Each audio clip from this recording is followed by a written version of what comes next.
Malam itu, langit desa Sragi gelap pekat, hanya rembulan separuh yang malu-malu menerangi permukaan danau penantian yang tenang. Angin malam berhembus lembut, membawa sejuknya udara pegunungan yang berpadu dengan aroma tanah dan dedaunan basah. Rudy, seorang pemuda setempat, memutuskan untuk memancing di tepi danau, mengisi kesunyian malam dengan harapan mendapat ikan untuk sarapan esok hari. Dengan pancing dan ember di tangan, Rudy melangkah pasti menuju spot favoritnya. Ia melempar umpannya dan menunggu dengan sabar. Desa Sragi memang terkenal dengan cerita-cerita mistisnya, namun Rudy bukanlah tipe yang mudah percaya dengan kisah-kisah semacam itu. Baginya, malam adalah teman, dan suara-suara alam adalah musik yang menenangkan. Ketika jam menunjukkan pukul 12 lewat, suara tangisan bayi pecah memecah kesunyian.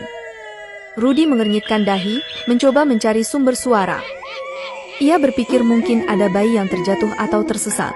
Namun tidak mungkin ada orang yang membawa bayi ke danau pada jam segini. Suara itu semakin keras, disusul dengan tangisan wanita yang menyayat hati. Rudy berdiri, berusaha melacak asal suara tersebut. Ia berjalan mengelilingi danau, namun semakin ia mendekati, suara itu semakin menjauh. Hingga akhirnya, ia berada di tepi danau yang lain, di bawah pohon beringin tua yang rindang.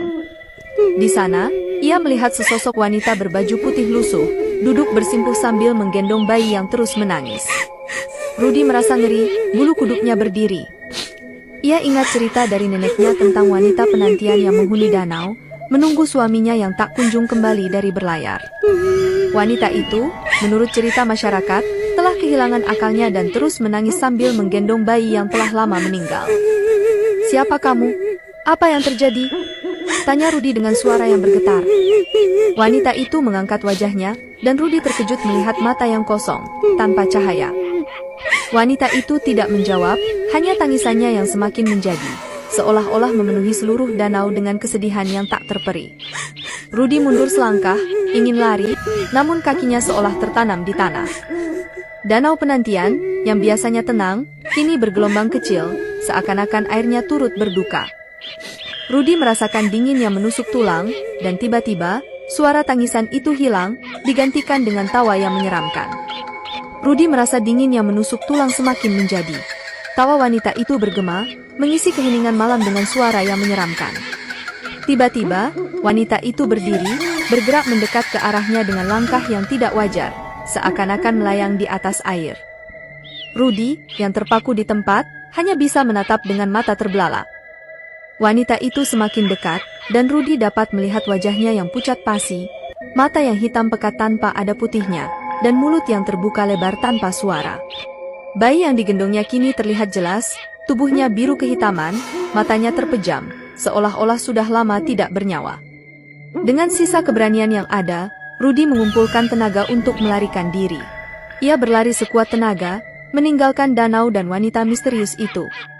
Namun, semakin ia berlari, semakin ia merasa bahwa desa yang biasa ia kenal telah berubah. Jalanan yang biasa ia lalui kini terasa asing, rumah-rumah penduduk tampak kosong dan gelap, dan suara-suara alam yang biasanya menenangkan kini terdengar menakutkan. Rudy terus berlari hingga ia sampai di rumahnya. Ia masuk dan mengunci pintu dengan cepat. Menghela nafas panjang, jantungnya berdebar kencang. Ia mencoba meyakinkan diri bahwa apa yang baru saja ia alami hanyalah ilusi, namun suara tangisan dan tawa itu masih terngiang di telinganya. Keesokan harinya, Rudy menceritakan kejadian malam itu kepada penduduk desa. Beberapa dari mereka mengangguk-angguk, seolah-olah sudah mengetahui tentang wanita penantian di danau penantian. Namun, ada juga yang tidak percaya, menganggap Rudy hanya bermimpi atau terlalu banyak berhayal.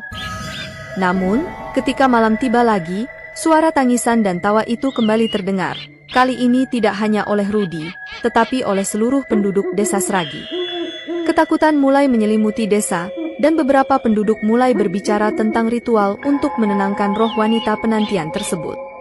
Malam itu, setelah kejadian yang menakutkan dengan wanita penantian, Rudy tidak bisa tidur.